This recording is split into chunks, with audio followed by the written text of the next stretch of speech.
One day after Berlusconi's court appearance, the lower house is voting to pass the immunity bill. Berlusconi's attorneys are present to vote on the bill. The debate has dragged on all day, as more than 70 amendments are considered, a stalling tactic of the opposition. Outside, a crowd is gathering to protest the bill's passage.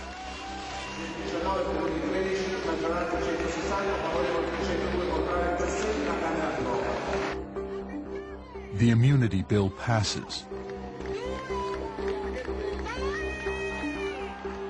It applies to any crimes committed before or during Berlusconi's public service. The balloons, to represent equality before the law, are released into the Rome sky. Sul quale non c'è più controllo dell'informazione perché è tutta sua, non c'è più controllo del Parlamento perché è una specie di sua protesi che viene convocato e sconvocato dai suoi avvocati difensori, non c'è più il controllo delle commissioni parlamentari perché sono tutte in mano alla maggioranza. Continuate a fare manifestazioni come questa e chiamate altre persone perché la prossima sarà ancora peggio. Grazie. Now we don't need to change the Constitution. All the rules, the appearances, the procedures can be respected. That's unnecessary because the power of television, which did not exist in Hitler's or Mussolini's time, combined to the power of radio and combined to the power of the press, you can have democracy as an empty shell. The substance is gone, or is going. On July 1st, just 13 days after the immunity law passed, Prime Minister Berlusconi took over the rotating presidency of the European Union. At first, his charm seemed to be winning over his audience. But just 24 hours into his presidency, a German member of the European Parliament questioned his conflicts of interest and the immunity law, and the honeymoon was over. So che in Italia c'è un produttore che sta montando un film sui campi di concentramento nazisti. La suggerirò per il ruolo di Capò.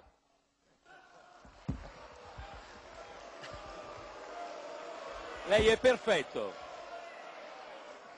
Se questa è la forma di democrazia che intendete usare per chiudere le parole del Presidente del Consiglio europeo, sembrate turisti della democrazia, dei turisti della democrazia.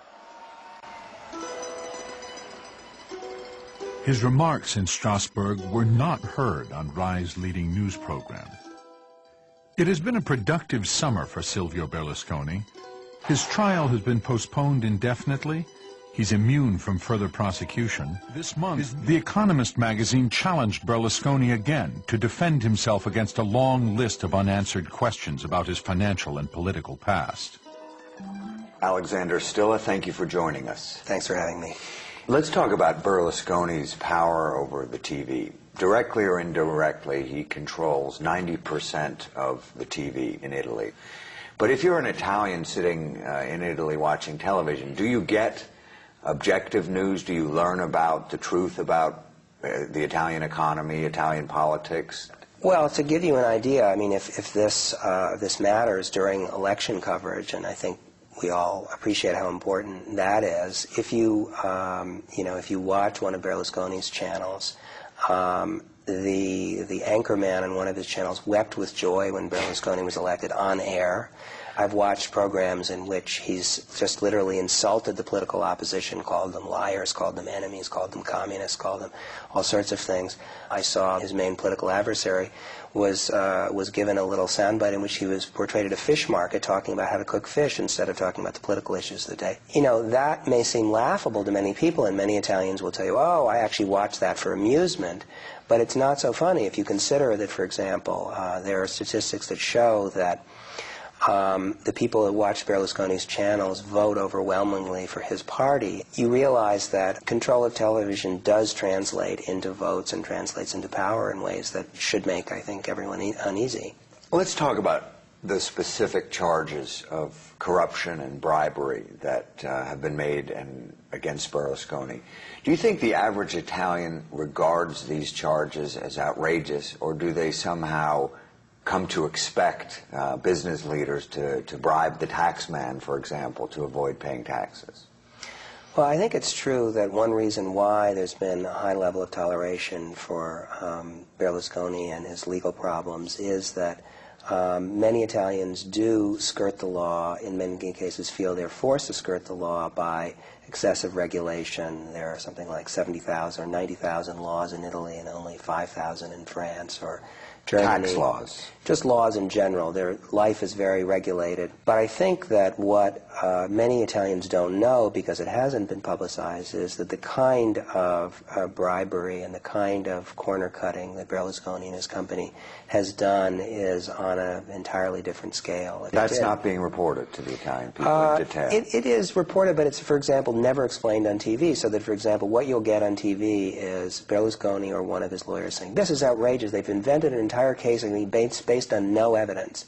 And then a journalist doesn't intervene and say, actually the evidence is this, and there are two ways of looking at this case. You only get, he's been accused of bribing a judge, a contradiction of that charge by saying it's invented, and no independent analysis of what the facts are. Do you regard the newspapers, as opposed to the television, as free in Italy? And haven't they been some of the primary critics of Berlusconi? Well, they have, but it's interesting. Berlusconi doesn't much worry about newspapers that are, or magazines that are sort of clearly on the left. He knows that their readers will never vote for him.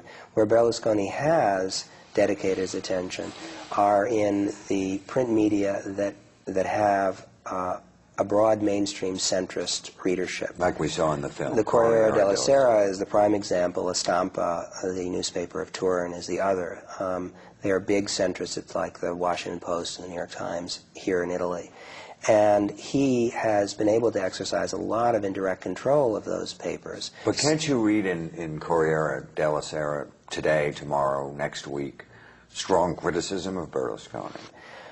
You would think that that would happen in any in a naturally free press, and that has not happened in Italy. So that as a result, the average sort of center voter doesn't quite know what to believe. I think actually, if they examine them closely, they'd be quite shocked. Well, we found that very interesting in the film, that you had his lawyers, his very own lawyers in his trial, going back as parliamentarians to change the laws to his advantage. Could that happen in any other country, or is that pretty unique to Italy? Maybe somewhere in South America, but I'm not aware of it happening in any advanced democracy. It's a very, very anomalous and peculiar situation. They literally would spend 2 or 3 days a week in Milan defending Berlusconi in their black lawyerly robes, and then fly back to Rome and then rewrite the laws that would then short-circuit the very trials in which he was a defendant. And that happens in all sorts of areas, including business areas, economic legislation. How much do you think the Berlusconi model is playing out in other parts of the world? Well, I think the thing that makes Berlusconi a really interesting, important figure is that he crystallizes in a very dramatic way problems and issues that exist in all modern democracies now, in every society, including ours.